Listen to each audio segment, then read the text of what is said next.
Hi everyone, welcome to Manogna learn connect. CTET psychology syllabus అనేది 30 మార్క్స్కి conduct చేయడం జరుగుతుంది. This is one of the scoring subject కూడా అని అనవచ్చు. అండ్ అదేవిధంగా ఏదైనా ఒక సబ్జెక్ట్ని మనం నేర్చుకునే ముందు దాని యొక్క ఇండెక్స్ అనేది ఆ సిలబస్ అనేది మనకు కులంకుషంగా చూడడం ద్వారా మనకు సిలబస్ అనేది ఈజీ అవుతుంది. So first of all syllabus analyse చేద్దాము ఒకసారి. ఫస్ట్ పాయింట్ ఏంటంటే concept of development and it's relationship with learning. అభివృద్ధి యొక్క భావన మరియు అభ్యాసంతో దానికి ఉన్న సంబంధం. అంటే పిల్లవాడు మానసికంగా కావచ్చు, భౌతికంగా కావచ్చు, తను డెవలప్మెంట్ కావడం జరుగుతుంది. సో దీని ద్వారా అభ్యాసనంతో దానికి ఎటువంటి సంబంధం ఉంది అనే అంశాలను ఈ యొక్క అంశంపై మనం చర్చించడం జరుగుతుంది. ప్రిన్సిపల్ ఆఫ్ చైల్డ్ డెవలప్మెంట్ అండి. ప్రిన్సిపల్ ఆఫ్ చైల్డ్ డెవలప్మెంట్ అనేది పిల్లల యొక్క అభివృద్ధి సూత్రాలు.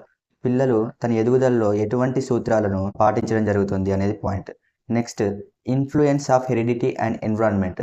మనందరికీ తెలిసిన విషయమే, మనకు వారసత్వం కావచ్చు, అనువంశికత కావచ్చు, లేకుంటే చుట్టుపక్కల ఉండే ఎన్విరాన్మెంట్ కావచ్చు, మనపై ఎంతటి ప్రభావం చూపుతుంది అనేది ఈ యొక్క అంశంపై చర్చించడం జరుగుతుంది. నెక్స్ట్, సోషలైజేషన్ ప్రాసెస్ అంటే సాంఘీకరణ ప్రక్రియ. అంటే మనం తోటి సన్నిహితులతో ఉంటాము. దానికంటే ముందు ఫస్ట్ ఆఫ్ ఆల్ పేరెంట్స్తో ఉంటాము, దాని తర్వాత టీచర్స్తో గడపడం జరుగుతుంది, తర్వాత సన్నిహితులతో గడపడం జరుగుతుంది. అలాంటి సోషలైజేషన్ అనే ప్రక్రియ మనకి ఏ విధమైనటువంటి ప్రభావం చూపుతుంది, మనలో ఎదుగుదలకు ఏ విధంగా తోడ్పడుతుంది అనేది ఈ యొక్క అంశంలో చర్చించడం జరుగుతుంది. అదేవిధంగా 5వ అంశమైన Piaget, Kohlberg and Vygotsky constructs and critical perspective. అంటే పియాజెట్, కోహెల్బర్గ్, వైగాట్స్కి నిర్మాణాలు మరియు విమర్శనాత్మక దృక్కోణాలు. అంటే వీళ్ళు ఎడ్యుకేషన్ సైకాలజిస్ట్, వీళ్ళు కొన్ని థియరీస్ని ప్రతిపాదించడం జరిగింది.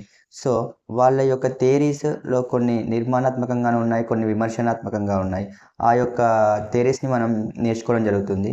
దీంట్లో ప్రతిసారి ఒక 3 నుంచి 4 క్వశ్చన్స్ ప్రతి సీటెట్లో ఇవ్వడం జరుగుతుంది. సో నెక్స్ట్ అంశం concept of child centred and progressive education. పిల్లల కేంద్రీకృత మరియు ప్రగతిశీల విద్య యొక్క భావన. ఇంతకుముందు విద్యా వ్యవస్థ ఏ విధంగా ఉండేదంటే టీచర్ సెంటర్ మెథడ్లో ఉండేది. సో ప్రజెంట్ చిల్డ్రన్ సెంటర్ మెథడ్కు తీసుకురావడం జరుగుతుంది. ఎందుకంటే విద్యార్థిని కేంద్రీకృతంగా చేసుకోండి, తన మానసిక పరిస్థితులను కావచ్చు, తన ఫిజికల్ మూమెంట్స్ని కావచ్చు, అలాంటి పరిస్థితులను దృష్టిలో పెట్టుకొని విద్య అనేది బోధించడం జరుగుతుంది. సో ఆ యొక్క అంశాన్ని మనం ఇందులో పొందుపరచడం జరుగుతుంది. దాన్ని కులంకుషంగా నేర్చుకున్నాము. So next, construct of intelligence and multi dimensional intelligence. అంటే ఇంటెలిజెన్స్ మరియు multi dimensional intelligence and intelligence యొక్క నిర్మాణం అని ఏ విధంగా ఉంటుంది, పిల్లవాడిలో వివిధ రకాలుగా ఆలోచించడం జరుగుతుంది, అది ఎన్ని వేస్లో ఉంటుంది అనే పాయింట్ దీంట్లో చర్చించడం జరుగుతుంది. Next 8th point language and thoughts. అంటే భాష అనేది మనకు తెలిసిన విషయం. భాషను మనం కమ్యూనికేషన్గా వాడతాం. అంటే ఆలోచనలు రేకెత్తించడానికైనా కానీ, లేకుంటే ఎదుటివారి హావాభావాలు మనం తెలుసుకోవడానికైనా, మన ఉద్వేగాలు భావోద్వేగాలు ఎదుటివారు తెలుసుకోవడానికైనా భాష అనేది ప్రామాణికం అనేది మనకు తెలిసిన విషయమే. Next point gender issues in social construct. సమాజంలో నిర్మాణంలో లింగ సమస్యలు. అంటే ప్రజెంట్ మనం చాలా పరిస్థితులలో లింగ విభేదాలను చూస్తూనే ఉన్నాం.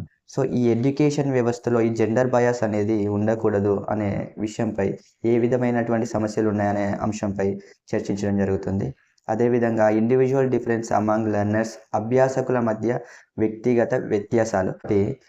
కొన్ని వ్యత్యాసాలు అనేది ఉండడం జరుగుతుంది. ఆ వ్యత్యాసం వల్ల బోధన ప్రక్రియ ఏ విధంగా ఉండాలి, వాళ్ళపై మన వ్యక్తిత్వం ఏ విధంగా ఉండాలనే పాయింట్ దీంట్లో చర్చించడం జరుగుతుంది. అదేవిధంగా ఎవాల్యుయేషన్ ఆఫ్ లెర్నింగ్. అభ్యాసనం యొక్క మూల్యాంకనం. అసలు ఎవాల్యుయేషన్ అంటే ఏంటి అంటే పిల్లవాడిని మెజర్ చేయడం. మనం అసలు పిల్లవాడిని ఎందుకు మెజర్ చేయాలి? మనం ఒక అంశాన్ని బోధించినప్పుడు అతనిలో కొంత మాత్రమే దాన్ని మెమొరీ పవర్ చేసుకోవడం జరుగుతుంది. అదేవిధంగా కొంత అంశంపై మాత్రమే అవగాహన రావడం జరుగుతుంది. సో ఈ ఎవాల్యుయేషన్ చేయడం వల్ల మనం ఏదైతే మిగిలిన అంశాన్ని మనం బోధించడానికైనా కావచ్చు, లేకపోతే పరిస్థితులను తెలుసుకొని మరి ఏ విధంగా బోధించాలనే విషయంలో కావచ్చు, మనం ఈ ఎవాల్యుయేషన్ అనేది మనకు చాలా అవసరం. Next, evaluation of achievement and formation of questions. సాధారణ మరియు ప్రశ్నల ఏర్పాటు మూల్యాంకనం. అంటే పిల్లలలో మెజర్ చేయాలంటే కొన్ని టాస్క్లు కావచ్చు, కొన్ని ప్రశ్నలు కావచ్చు, కొన్ని ఆబ్జెక్టివ్ క్వశ్చన్స్ కావచ్చు వేయడం ద్వారా తన యొక్క అచీవ్మెంట్స్ ఏ విధంగా ఉన్నాయి అనే అంశం మీద మనం చర్చించడం జరుగుతుంది. దాన్ని ఏ విధంగా నేర్చుకోవచ్చు అనే విషయం పట్ల కూడా మన అవగాహన ఉంటుంది. And next inclusive education and addressing children from divorce background. సమగ్ర విద్య విభిన్న నేపథ్యం నుండి పిల్లలను సంబోధించు. అంటే పిల్లలు వివిధ రకాల పూర్ ఉంటారు, రిచ్ ఉంటారు, కొంతమంది డిఫరెంట్ ఏబుల్ పర్సన్స్ ఉంటారు. సో వాళ్ళని ఏ విధంగా బోధించాలి, ఏ విధంగా ట్రీట్ చేయాలి అనే విషయంపై ఈ ఇంక్లూజివ్ ఎడ్యుకేషన్లో నేర్చుకోవడం జరుగుతుంది. And identity and addressing the disabled and learning disability children. అంటే వికలాంగులు మరియు అభ్యాసన వైకల్యం ఉన్న పిల్లలను గుర్తించడం మరియు పరిష్కరించడం. కొంతమంది అభ్యసనాల్లో లోపాలు ఉండడం జరుగుతుంది, కొంతమంది వికలాంగులు ఉండడం జరుగుతుంది. వాళ్ళకి ఏ విధమైనటువంటి విద్యను అందించాలి, ఎలా అందిస్తే వాళ్ళ పురోగతి అభివృద్ధి చెందుతుంది అనే అంశంపై మనం దీంట్లో చర్చించడం జరుగుతుంది. And next identifying and addressing the talented creative specially abled learners. అంటే ప్రతిభావంతులైన సృజనాత్మకత ప్రత్యేక సామర్థ్యం గల అభ్యాసకులను గుర్తించడం అండ్ పరిష్కరించడం జరుగుతుంది. And next thinking and learning in children. పిల్లలను ఆలోచించడం మరియు నేర్చుకోవడం. పిల్లలు పుట్టినప్పటి నుంచి ఎంప్టీ మైండ్తో ఉంటారు కాబట్టి ప్రతి ఒక్కటి వాళ్ళకి క్వశ్చన్ మార్క్గానే ఉంటుంది. సో వాళ్ళలో ఆలోచన భావాలు అనేది పెంపొందించడం జరుగుతుంది. వాళ్ళు కొందరి ఆలోచనలు మంచిగానే ఉంటాయి, కొందరి ఆలోచనలు బ్యాడ్గానే ఉంటాయి. సో వాటిని రెక్టిఫై చేసి ఒక మంచి దారిలో పెట్టడం మన బాధ్యత కాబట్టి, సో పిల్లల్లో ఆలోచించడం మరియు దాని నుంచి ఏం నేర్చుకున్నారు అనే అంశంపై కూడా మనం చర్చించడం జరుగుతుంది. Basic process of teaching and learning. బోధన మరియు అభ్యాసం యొక్క ప్రాథమిక ప్రక్రియ. సో ఈ బోధనలో మనం బేసిక్గా ఏ విధంగా పిల్లలకు కొన్ని అంశాలు అనేది బేసిక్గా కొన్ని అంశాలు అనేటివి ఉండడం జరుగుతుంది. సో ఆ బేసిక్స్ అనేది మనం బోధించేటప్పుడు తప్పనిసరిగా పాటించాలి. సో ఈ యొక్క ప్రాథమిక ప్రక్రియలో ఆ టీచింగ్ మెథడ్స్ అనేది ఏం యూజ్ చేయాలనేది మనం ఈ అంశంలో చర్చించడం జరుగుతుంది. Next point child A problem solver and A scientific investigator. మనం ఇంతకుముందుకు చెప్పుకున్న విధంగా పిల్లలు ఎంప్టీ మైండ్తో ఉండడం జరుగుతుంది కాబట్టి ప్రతిదీ క్వశ్చన్ మార్కే ఉంటుంది కాబట్టి, సో వాళ్ళు ప్రతిదీ ఒక టాస్క్ బేస్డ్గా ఉంటుంది. సో దాన్ని సాల్వ్ చేసుకుంటూ ముందుకు వెళ్ళడం జరుగుతుంది.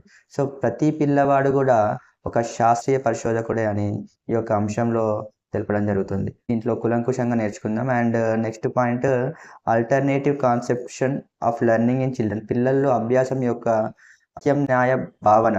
అంటే నేర్చుకునే విధానంలో కొన్ని ఆల్టర్నేటివ్ కాన్సెప్ట్స్ ఉండడం జరుగుతుంది. సో వాటిని కూడా నేర్చుకుందాం. అదేవిధంగా కాగ్నిషన్ అండ్ ఎమోషన్స్. జ్ఞానము మరియు భావోద్వేగం. జ్ఞానం అనేది ఇంటెలిజెన్స్కి సంబంధించిన ఒక అంశము. సో ఎమోషన్ అనేది మన మూడ్ అనే ఒక భావోద్వేగాలకు సంబంధించిన అంశము. సో వీటి గురించి కూడా నేర్చుకుందాం. And motivation and learning. ప్రేరణ మరియు అభ్యసనం. మనం ఒక అంశాన్ని నేర్చుకోవాలన్నా, ఒక పని చేయాలన్నా దానికి కొంత మోటివేషన్ అనేది మనకు అవసరం. మోటివేషన్ ద్వారానే ఎన్నో అచీవ్మెంట్స్ అనేది జరుగుతున్నాయి కాబట్టి, సో మోటివేషన్ అనేది చాలా ఇంపార్టెంట్ రోల్ను తీసుకొస్తుంది అనేది నా అభిప్రాయం. అదేవిధంగా నేషనల్ కరికులం ఫ్రేమ్వర్క్ 2005. ఈ national curriculum framework 2005 national education policy 2020 ఈ అభ్యాసనలో ఎటువంటి మార్పులు వచ్చాయి అనే విధానాన్ని దీంట్లో పొందుపరచడం జరిగింది. సో ఇది సీటెడ్ సైకాలజీ యొక్క సిలబస్ అన్నట్టు.